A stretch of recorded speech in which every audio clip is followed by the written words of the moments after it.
Assalamu alaikum. My name is Muhammad Zishan Qureshi, and today I am going to talk with ChatGPT about a topic, how to identify and avoid trend toxic.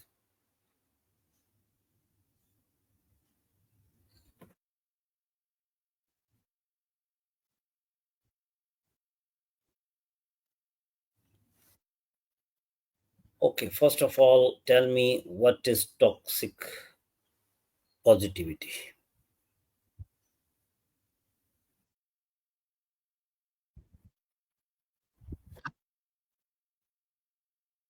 Ignoring or dismissing any negative emotions or experiences. It can prevent people from processing their true feelings and lead to a lack of authenticity and emotional support. Essentially, it's like always forcing a positive spin, even when it's not appropriate. Okay, so will you brief how we can identify it? Absolutely. To identify toxic positivity, you can look out for signs like the dismissal of genuine emotions. For example, when someone says, just stay positive, even when you're going through a tough time. Another sign is the lack of validation for negative feelings or the pressure to always appear happy can also manifest as ignoring real challenges and focusing solely on the bright side. Recognizing that these signs is first step in addressing it. Okay. So today I add you a bit later in my uh, session. I forgot to add. I am basically recording an in live stream over Facebook and other social media platforms like LinkedIn, Instagram, and YouTube. So now my next question is how it is different from healthy optimism, the toxic product positivities. Thank you for letting me know. As for the difference between toxic positivity and healthy optimism acknowledges and accepts the full range of emotions. It encourages a positive outlook while also validating and addressing negative feelings. On the other hand, toxic positivity denies or minimizes those negative emotions, which can be harmful. So the key is that healthy optimism embraces a balanced perspective, while toxic positivity ignores the reality of difficult emotions. Really, there are some times when someone dismissed your difficult emotions by telling you to just be positive. How did that affect us? When someone dismisses your difficult emotions with a simple just be positive, it can have several effects. It can make you feel invalidated or misunderstood, which might lead to increased frustration or even isolation. It can also prevent you from fully processing and healing from whatever you're going through. In the long run, this can reduce trust and open communication with that person. It's definitely important to acknowledge and validate emotions before encouraging positivity. Okay. What I'm glad that might be constantly encouraging positive thinking becomes emotionally harmful over time. constantly encouraging positive thinking can become emotionally harmful because it can create pressure to suppress or ignore genuine feelings, leading to a lack of emotional authenticity. Over time, this can cause feelings of isolation, increased stress, and even anxiety, as people may feel they can't be honest about their struggles. Can also hinder personal growth and problem solving, as addressing difficulties is a crucial part of resilience. Okay. In what way can toxic positivity show up in the workplace, classroom, or family settings? Especially, describe in detail. Being a teacher, I want to know about, especially in the classroom settings of a technical workshops. Absolutely. In a classroom setting, especially in a technical workshop, toxic positivity can manifest in a few ways. For instance, if a student struggles with a concept and the response they get is just to stay positive or that everything's fine without addressing the underlying difficulty, it can prevent them from truly understanding the material, this can lead to frustration and a lack of confidence. Similarly, in the workplace, it might appear as dismissing employees' concerns or challenges with overly cheerful reassurances, which can cause them to feel undervalued. In families, it can sometimes look like one member constantly urging another to just be happy, which can stifle open communication.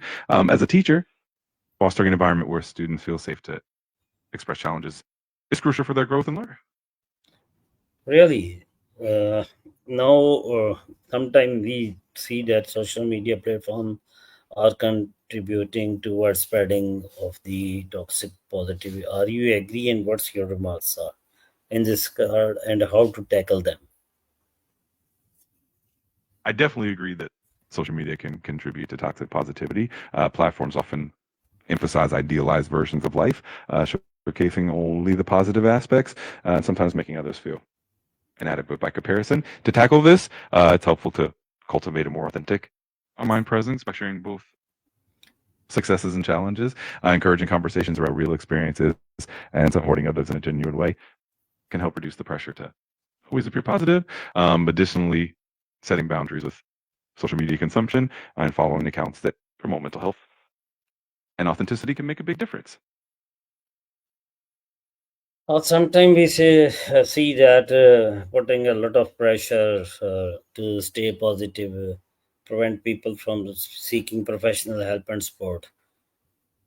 Do you think so?